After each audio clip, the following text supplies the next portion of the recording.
Hello guys, welcome back to this channel English by Akanksha Kumari. I hope आप सभी अच्छे होंगे। आज हम the missing mail that is written by R K Narayan के द्वारा लिखी गई एक शॉर्ट स्टोरी है जो मालगुडी डेज नामक एक कलेक्शन में सम्मिलित है। तो वो शॉर्ट स्टोरी का आज हम लोग डिस्कस करने जा रहे हैं। द स्टोरी है द मिसिंग मेल। सबसे पहले थोड़ा सा हम लोग ओवरव्यू देखेंगे स्टोरी के बारे में। The Missing Mail by R.K. Narayan, written in simple language, one of the most famous Indian writers, known for his simple but meaningful stories set in fictional town of Malgudi. This story beautifully shows how small decisions and human feelings shape our lives. ये जो story है the missing mail, ये R K Narayan के द्वारा लिखी गई है और ये जो स्टोरी है वो एक सिंपल लैंग्वेज में लिखी गई है। और आर के नारायण जो है वो एक इंडियन राइटर्स में एक बहुत ही बड़ा रोल प्ले करते हैं इंग्लिश राइटिंग में। और वो बेसिकली जो उनका राइटिंग होता है वो सिंपल और मीनिंगफुल होता है। बहुत डीपली वो उनका स्टोरी जो है बहुत डीपली रिफ्लेक्ट करता है। और उनके मैक्सिमम स्टोरीज़ में हम लोग मालगुडी एक टाउन को देखते हैं जो फिक्शनल है। This story beautifully shows how small decisions and human feelings shape our lives. ये जो स्टोरी है वो बहुत ही सुंदरता से, बहुत ही अच्छे से हम लोगों को दिखाता है कि किस तरीके से छोटे डिसीजंस जो होते हैं वो और ह्यूमन फीलिंग, जो मनुष्य की सोच है, जो फीलिंग्स है, जो भावनाएं हैं, वो हमारी ज़िंदगी को एक आकार देती है, वो सुंदर बनाती है हमारी ज़िंदगी को, हमारे लाइफ्स को। बेसिकली ये स्टोरी हम लोगों को यही दिखाती है। तो नेक्स्ट हम लोग देखेंगे अबाउट द ऑथर, देन हम लोग स्टोरी की समरी की ओर बढ़ेंगे। R K Narayan Rasipuram Krishnan Swami Iyer Narayan Swami. R K Narayan का जो ये फुल नेम है Rasipuram Krishnan Swami Iyer Narayan Swami was one of the India's greatest writers of the 20th century. ये आर के नारायण जो हैं वो 20th सेंचुरी के जो बहुत सारे राइटर्स हुए हैं उनमें से एक महान राइटर है। He was born in 1906 in south. इनका जो जन्म हुआ है वो दक्षिण भारत में हुआ है और 1906 में हुआ है। He wrote about the everyday lives of ordinary people. ये जो है मुख्यतः लिखा करते थे एक साधारण लोगों के बारे में, उनके रोज़मर्रा की ज़िंदगी, उनकी जो एवरीडे लाइफ है कैसे गुजरती है, उन दिनों वो क्या किस तरीके की प्रॉब्लम को फेस करते हैं, इन सभी चीज़ों के बारे में वो बेसिकली लिखा करते थे। Some of his famous works include Swami and friends, the guide and the collection Malgudi days. उनका जो फेमस वर्क है वो एक है Swami and friends, the guide and the collection Malgudi days. Malgudi days है जिसमें बहुत सारी सोर्स ऑफ स्टोरीज़ हैं।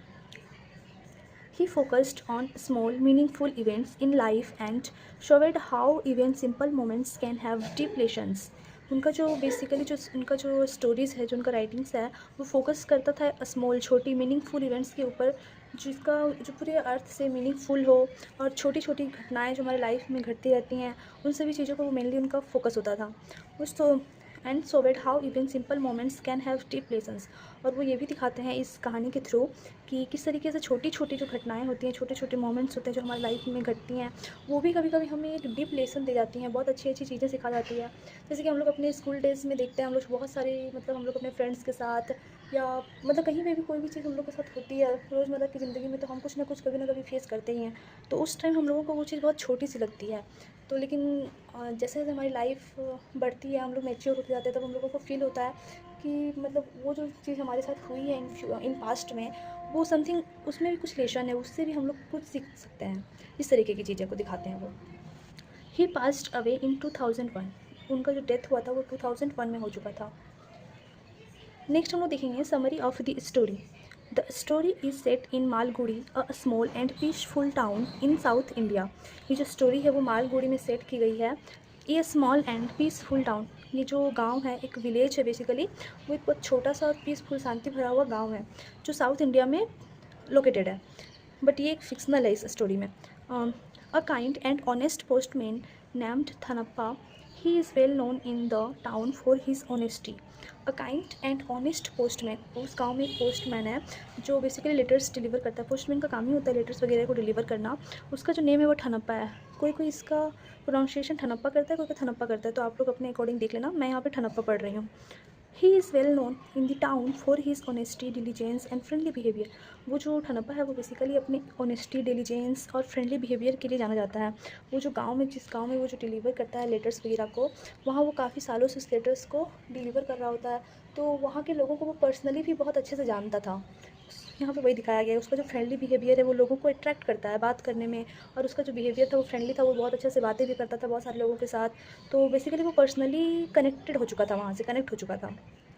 हिज जॉब इज़ सिंपल, उसका जो जॉब था वो सिंपल था, टू डिलीवर लेटर्स, लेटर्स को डिलीवर करना। एज यूजल पोस्टमैन का वर्क ही होता है लेटर्स या पार्सल्स वगैरह को डिलीवर करना, so that is and parcels, और पार्सल्स को भी डिलीवर करना।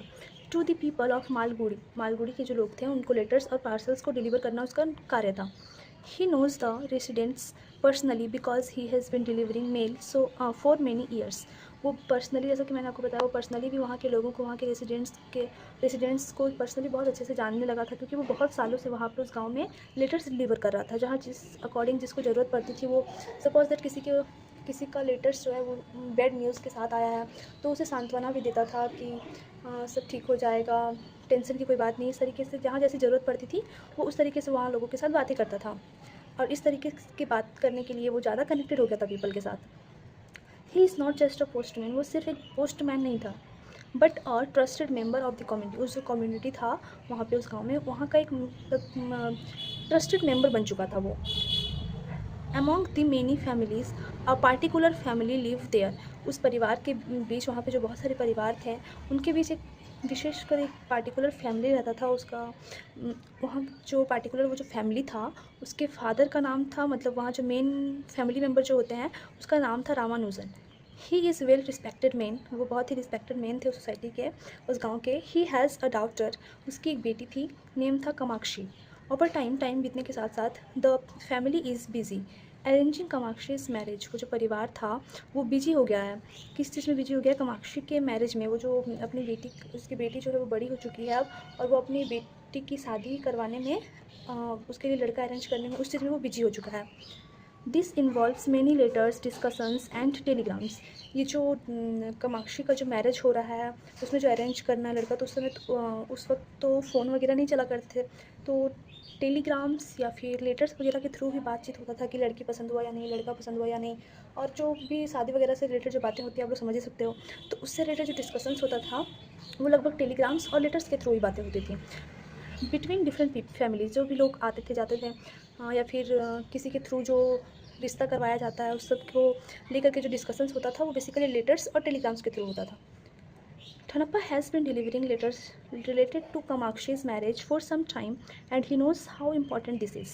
Thanappa जो था वो उनके घर में भी लेटर डिलीवर कर रहा था जो रिलेटेड होता था कामाक्षी की मैरिज से, तो वो इस चीज़ को बेहतर बहुत अच्छे से समझता था कि मतलब इस सब का जो इम्पोर्टेंस है, जो इस लेटर का इम्पोर्टेंस था कि रिलेशन फिक्स हुआ या नहीं। ये जो मतलब कभी कभी होता है कि रिश्ता जल्दी लग जाता है, कभी कभी होता है कि रिश्ता बहुत लेट से लग रहा है, तो उसमें भी डिफ़िकल्टीज़ होती हैं कि कब होगा नहीं होगा।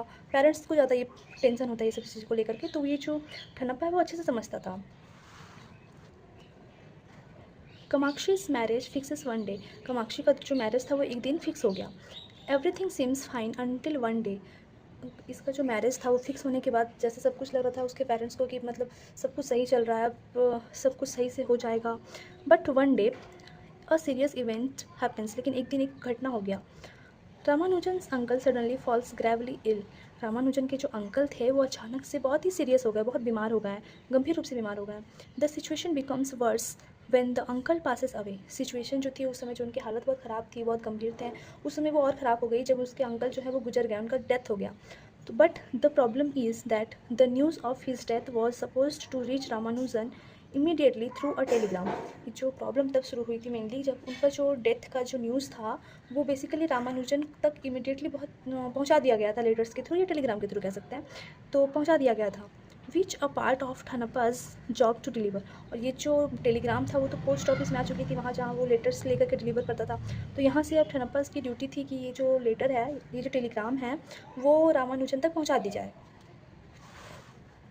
ठनप्पा रियलाइज दैट, ठनप्पा जो है रियलाइज़ करता है कि if Ramanujan gets this bad news before his daughter's wedding, कि अगर रामानुजन जो है वो अपनी ये जो बैड न्यूज़ अगर वो पाएगा अपनी बेटी की शादी के पहले, तो the whole wedding might be cancelled, तो ये जो शादी की जो तैयारियां चल रही हैं, जो शादी हो रही हैं, वो कैंसिल हो जाएगा। The family is already emotionally fragile and the sudden grief could रूइन the happiness of the marriage day, तो ये जो परिवार था वो उस जो कामाक्षी है उनकी डॉटर, उनका रिश्ता जल्दी नहीं हो रहा था। तो वो तो पहले से ही बहुत इमोशनली गिल्टी फील, मतलब गिल्टी नहीं कह सकते, वो सैड थी या टेंशन में थी कि इसका जो रिश्ता जल्दी फिक्स नहीं हुआ था। अब जब रिश्ता फिक्स हो गया है तो एक डर रहता है मन में कि रिश्ता तो हो गया, बस अच्छे से शादी वगैरह हो जाए। तो ये जो ठनप्पा था वो इस चीज़ को समझ रहा था, तो वो इसीलिए उनको बोल रहा, मतलब वो सोच रहा है कि अगर वो तो ऑलरेडी इमोशनली फ्रेगाइल है, अगर मैं इस अचानक से दुख जो उन पर आन पड़ी है, जो उनके अंकल का डेथ हो चुका है, अगर मैं उन्हें बता दूंगा या टेलीग्राम उन तक पहुंचा देता हूँ, तो वो जो मैरिज डे का जो हैप्पीनेस है वो ख़त्म हो जाएगा, सब बर्बाद हो जाएगा। ये वो सोचता है। Hanuppa faces difficulty to make decisions, but finally he decides that he will deliver the telegram the wedding after the wedding. ये जो ठनप्पा है वो सोच रहा होता है और वो डिफ़िकल्टी में होता है, फेस कर रहा होता है कि मैं क्या करूँ, मैं उन तक वो जो टेलीग्राम जो है वो उन तक पहुँचाऊँ या फिर नहीं, बिकॉज़ वो एक पर्सनली भी उस गांव से, उस विलेज से कनेक्टेड है। तो ऑब्वियसली उन लोगों के मन में, उसके मन में, लोगों के लिए उनके मन में सिंपैथी है।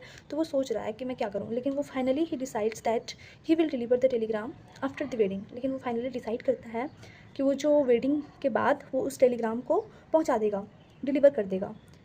Because he is kind hearted person, क्योंकि वो बहुत ही अच्छा काइंड हार्टेड पर्सन है, वो सभी के बारे में सोचता है। आफ्टर द वेडिंग के बाद Ramanujan finally receives the Telegram with the sad news about his uncle. वो जो अपनी बेटी की शादी करवाता है, उसके शादी के बाद रामानुजन जो है फाइनली उस टेलीग्राम को रिसीव करता है, उसे पाता प्राप्त करता है with the sad news about his uncle. उसके अंकल के जो डेथ है उसका जो न्यूज़ है वो उसे मिलता है। नेचुरली, सामान्य रूप से, he is upset and confronts Thanappa about the delay. वो जो है वो अपसेट होता है बिकॉज उसके अंकल की डेथ हो चुकी है, प्लस उनको जो ये न्यूज़ जो मिला है वो काफ़ी लेट से मिली है।